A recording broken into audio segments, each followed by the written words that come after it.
Hi, ಎಲ್ಲರೂ ಹೇಗಿದ್ದೀರಾ? ನಾನು ತುಂಬ ಚೆನ್ನಾಗಿದ್ದೀನಿ. ನೀವು ಎಲ್ಲ ಚೆನ್ನಾಗಿದ್ದೀರಾ ಅಂತ ಭಾವಿಸ್ತಿದ್ದೀನಿ.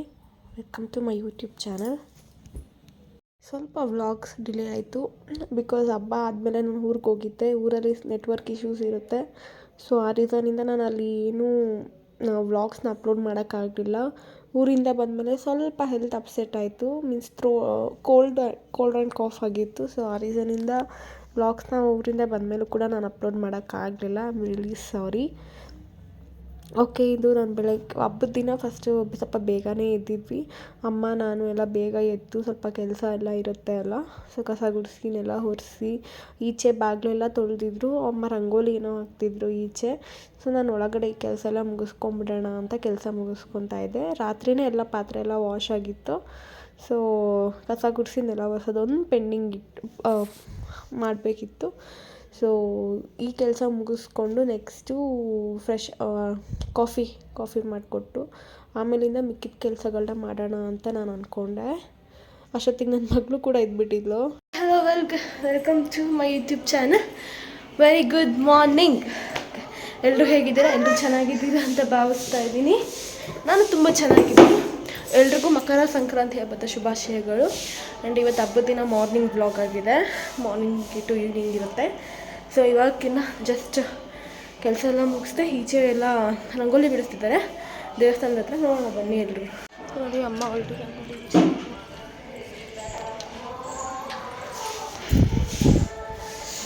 ಏನು ಏನು ತುಳಿಬೇಡ, ರಂಗೋಲಿ ತುಳಿಬಾರ್ದು. ಬಾ. ಕಾಫಿ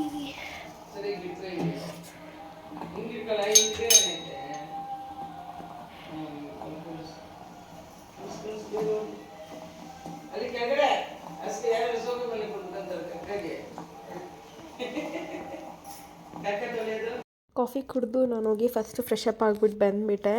ಫ್ರೆಶಪ್ ಆಗಿ ಬಂದಮೇಲೆ ನೈವೇದ್ಯಕ್ಕೆ ಅಂದರೆ ಸ್ವೀಟ್ ಪೊಂಗಲ್ಲು ಮತ್ತು ಗೆಣಸು ಎಲ್ಲ ಬೇಯಿಸ್ಬೇಕಿತ್ತಲ್ಲ. ಸೊ ದೇವ್ರ ನೈವೇದ್ಯಕ್ಕೆ ಬೇರೆ ಇಡ್ತೀವಲ್ಲ. ಸೊ ಫ್ರೆಶಪ್ ಆದಮೇಲೆ ಅದನ್ನೆಲ್ಲ ಬೇಯಿಸ್ಬೇಕು.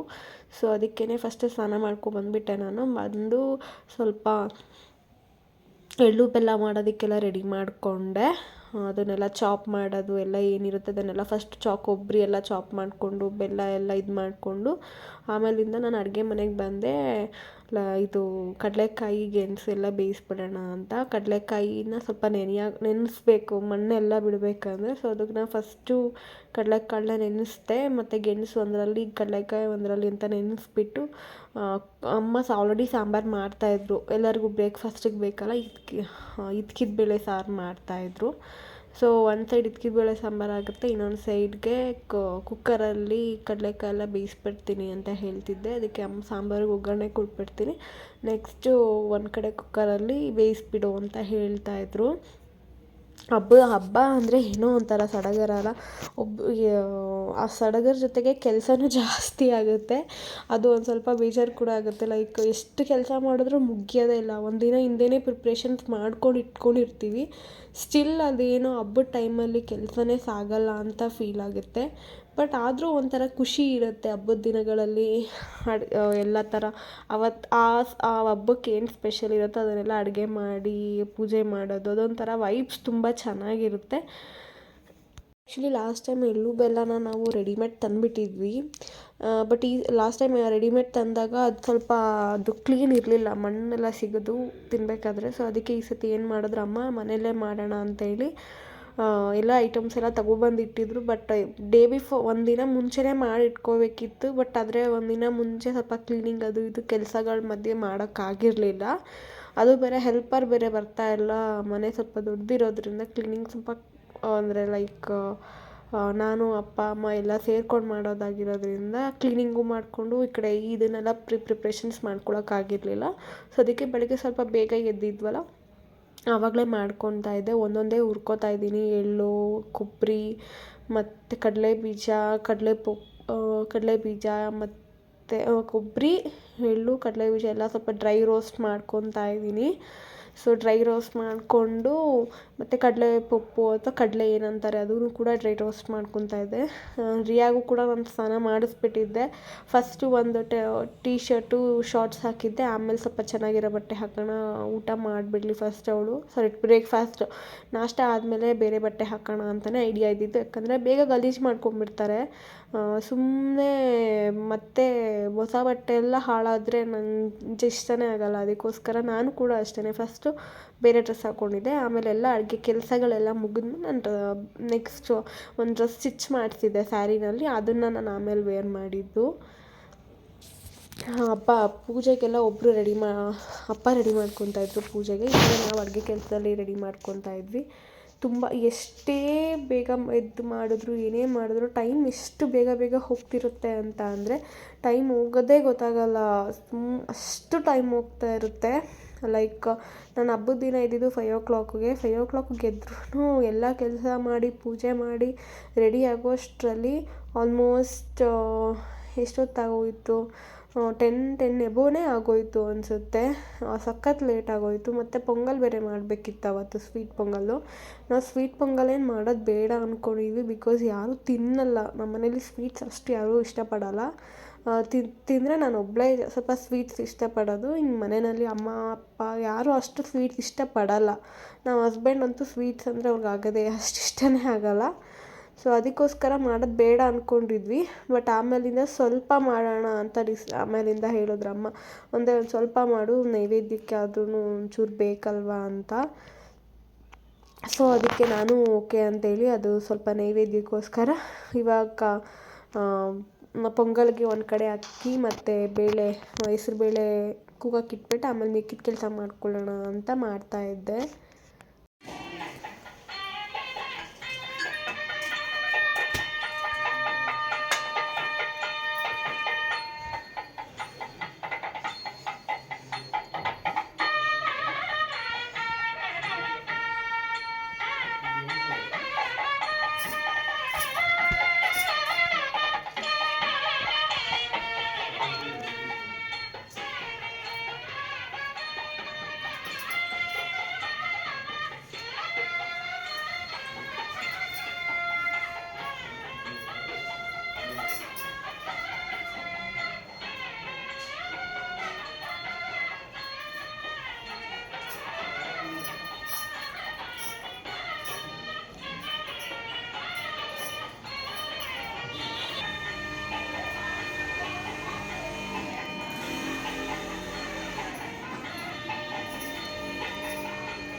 ಇದು ನನ್ನ ಫೆಸ್ಟಿವಲ್ ಔಟ್ಫಿಟ್ ಇದಾಗಿತ್ತು. Yellow and white combination actually ಇದ್ದಿತ್ತು. ಇದಕ್ಕೆ ಈ ಥರ ನಾನು ಹೇರ್ ಸ್ಟೈಲ್ ಅಂತ ಏನೂ ಮಾಡಿಲ್ಲ, ಜಸ್ಟ್ ಸೆಂಟರ್ ಇದು ಮಾಡಿಕೊಂಡು ನಾನು ಕ್ಲಿಪ್ ಹಾಕಿದ್ದು. ತುಂಬ ಚೆನ್ನಾಗಿತ್ತು ಆ್ಯಕ್ಚುಲಿ. ಅದು ಡ್ರೆಸ್ ಸ್ಟಿಚ್ಚು ಕೂಡ ತುಂಬ ಚೆನ್ನಾಗಿ ಪರ್ಫೆಕ್ಟಾಗಿ ಮಾಡಿದರು ಕೂಡ. ನಾವಿನ್ನೂ ಆ್ಯಕ್ಚುಲಿ ಇದು ಸೀರೆನಲ್ಲಿ ಸ್ಟಿಚ್ ಮಾಡಿಸಿರೋದು. ನಾವಿನ್ನೂ ಕ್ಲಾತ್ ಅಂದರೆ ಇವಾಗ ಪೀಸ್ ಬರುತ್ತಲ್ಲ, ಆ ಥರ ಪೀಸ್ ತಂದು ಹೊಲಿಸಿದ್ರೆ ಇನ್ನೂ ಚೆನ್ನಾಗಿ ಬರುತ್ತೆ. ನಾನು ರಿಯಾದನ್ನು ಹಾಗೆ ಸ್ಟಿಚ್ ಮಾಡ್ತಿದ್ದು, ಅವಳಿಂದ ತುಂಬ ಚೆನ್ನಾಗಿ ಬಂದಿತ್ತು ಲುಕ್ ವೈಸ್ ಕೂಡ. ಇದಕ್ಕೆ ಪ್ಲೇನ್ ಬಂದಿದ್ದರೆ ಸ್ವಲ್ಪ ಎಂಬ್ರಾಯ್ಡ್ರಿ ವರ್ಕ್ ಏನಾದರೂ ಕೊಡಿಸಿದ್ರೆ ಇನ್ನೂ ಚೆನ್ನಾಗಿ ಕಾಣಿಸ್ತಾ ಇತ್ತು. Okay, welcome back. ಪ್ರಿಪ್ರೇಷನ್ಸ್ ಎಲ್ಲ ಕೆಲಸ ಎಲ್ಲ ಮುಗಿಸಿ ನಾನು ರೆಡಿಯಾಗಿ ಕೂಡ ಬಂದಿದ್ದೀನಿ. ಪೂಜೆ ಎಲ್ಲ ಮಾಡ್ತಾಯಿದ್ರು ಅಮ್ಮ ಮತ್ತು ಅಪ್ಪ. ಇದು ನನ್ನ ಫೆಸ್ಟಿವಲ್ ಔಟ್ಫಿಟ್. ನಾನು ರಿಯಾ ಟ್ವಿನ್ನಿಂಗಲ್ಲಿದ್ದೀವಿ, ರಿಯಾದ ತೋರಿಸ್ತೀನಿ.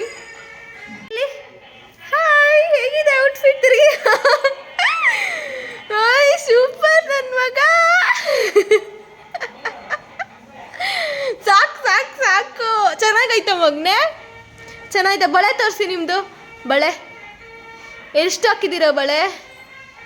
ಬಾ ಇಲ್ಲಿ, ಫೋಟೋ ತೆಗ್ದೇ ಇಲ್ಲ ನಾನು ಇನ್ನ.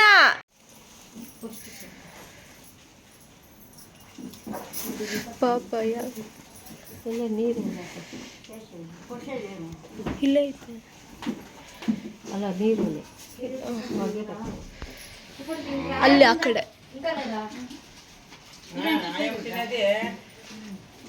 అంకల్ వాళ్ళ అమ్మనా నేను కద్రేష్ ఉన్నారు కదా వాళ్ళు కూడా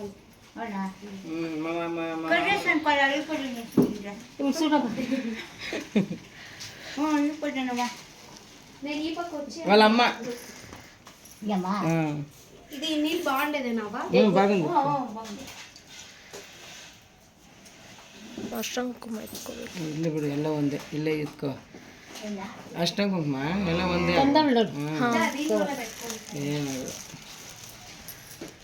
నేను పూలు మర్చిపోతుంది పూలు సిక్లా మా యజమాని అంత ఎంతున్నాను అంత వేసేసినారు వస్తు ఇట్టిದ್ರೆ ముసలు పెడతారు కదా బేసన్ బేసన్లకైతే ఉంచి దేవద ఎందుకు ఇంకాడు ఊరుకుంటే ఆవులు ಇವನಂತ ರೊಂಡೆ ನಾನು ಇಲ್ಲೇ ಒಂದು ದಿವಸ ಕಾರ್ತಿಕ್ ಪ್ರೆಗ್ನೆಂಟ್ ಬಿದ್ದೋಗ್ಬಿಟ್ಟಿದ್ದೆ తిరిగితే ఏమక్క కవు మా కార్తీ మా కొడుకు ప్రెగ్నెంట్ ఒకనాడు పుప్పేసిండు అవుతావే పేడెత్తుకునేకపోయి బస్సులో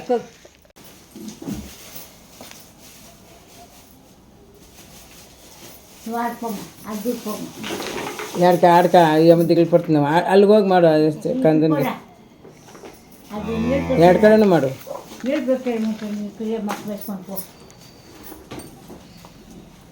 ఇది ఆడపెట్టేదావా ಅದೇ ಸಿಕ್ಕೇಸದೆ ಮಾತವ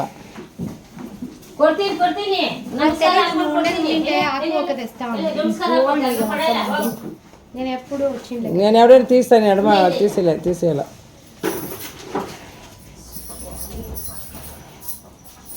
ಕರೆಕ್ಟ್ ಮಾಡ್ಬೇಕಮ್ಮ ಅವು అవును మా బిడ్డ పూజ చేసేని చేసేసే కదా లేదు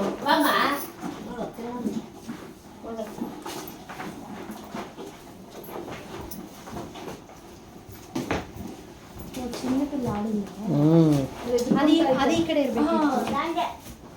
దానిదే ಅಂಟ ಪಿಲ್ಲ ಹೋಗಿ ಅಲ್ಲಿಗೆ ಮಾಡ್ಬಿಡು ಹೋಜೈತೆ ಅಟ್ಲೆ గాబరీలు పడతారు దానికి ఒకదానికి వేసిన దానికే వెళ్తుండే అవునవును ఇంకా ఉంది ఇంకా చిచ్చి ಇದೊಂದು ಕವರ್ ಇದೊಂದು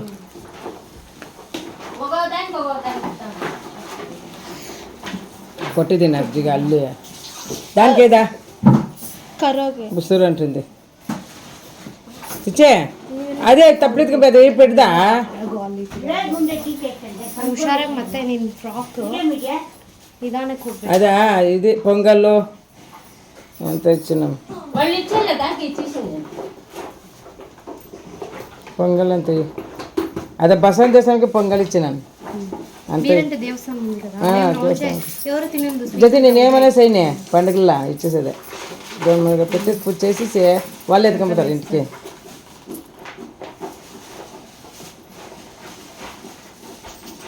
ನಮಸ್ಕಾರ ಲೇಸ್ಕೊಂಡ್ರೆ నేను వేస్తాను ನೋಡಮ್ಮ ನಿಧಾನ ಮಾತಾಡು ಜಾರ್ತೀನಿ ಇಟ್ಲ ಹುಷಾರಮ್ಮ ಹುಷಾರಾಗು ಆ ಕಡೆ ಹೋಗ್ಬೇಡಿ ಆಡೋದು ಆಡ ಜಾರ್ತೀನಿ ಆ ಕಡೆ ಜಾರುತ್ತೆ ಆ ಕಲ್ ಮೇಲೆನೆ ಹೋಗಿ ಆ ಮ್ಯಾಟ್ ಮೇಲೆ ಹೋಗ್ಬೇಡಿ ಜಾರುತ್ತೆ ಮ್ಯಾಟ್ ಅಂದ್ರೆ ಕರು ಹತ್ರ ಹೋದ್ರೆ ಅಮ್ಮ ಇದಾಗುತ್ತೆ ಅಂತ ಭಯ ಬರ್ತೀನಲ್ಲ ಕಡಲೆಕಾಲ ಕಳ್ಳೆಕಾಯಿ ಅವು ಇಡ್ಸಿ ಅಲ್ಲಮ್ಮ ಇಡ್ಸಿ ನೀರ್ಕೈತ ಚಿಚ್ಚಿ ఎట్లా ఆ టైంలో వస్తే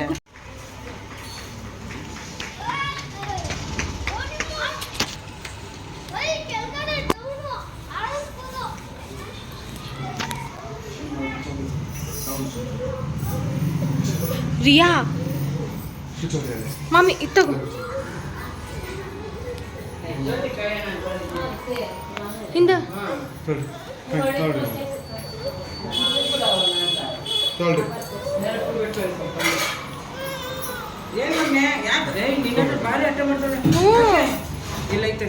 ನೀವಿದ್ರೇನೆ ಹಂಗ ಆಡೋದು ನಮ್ಮ ಮೊಬೈಲ್ ನಮ್ಮ ನಮ್ಮ ಸೊಸೆ ಬರ್ಬೇಕು ಅದೇ ನಮ್ಮ ಮಾವ ಸೊಸೆ ಬರ್ಬೇಕು ಅಲ್ಲಿ ರಂಗನವ್ರ ಮನೆಗೆ ಹೋಗೈತೆ ಇನ್ನೂ ಬಂದಿಲ್ಲ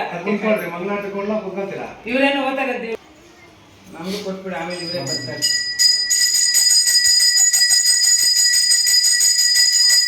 ಅವಳು ಕೇಳಿದ್ ಮೇಡಮ್ ಈ ಕೈ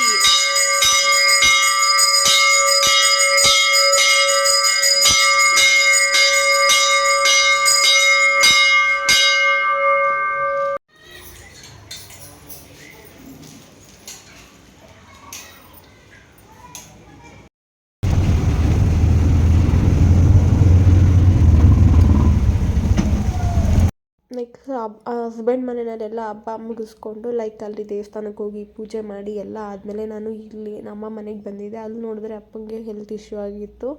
ನನಗೇನು ಹೇಳೂ ಇರಲಿಲ್ಲ ಅಪ್ಪ ಹುಷಾರಿಲ್ಲ ಅಂತ. ಅದಕ್ಕೆ ಬಂದಿದ್ದ ತಕ್ಷಣ ಊಟ ಮಾಡಿ ಅಂದೆ, ಊಟ ಸದ್ಯಕ್ಕೆ ಬೇಡ ಅಂದರು. ಅದಕ್ಕೆ ತುಂಬ ಕೋಲ್ಡ್ ಆಗಿತ್ತು ಅಂತ ಸ್ಟೀಮ್ ಹಾಕ್ಕೊಟ್ಟಿದ್ದೀನಿ. ನಾನು ಏನು ಅಪ್ಪನೇ ಹಾಕ್ಕೊಳಪ್ಪ ಅಂತಂದರೆ ಹಾಕ್ಕೊಳ್ಳೋದೇ ಇಲ್ಲ. ನಾವೇನು ಹೇಳಿ ಮಾಡಿಸ್ಬೇಕು.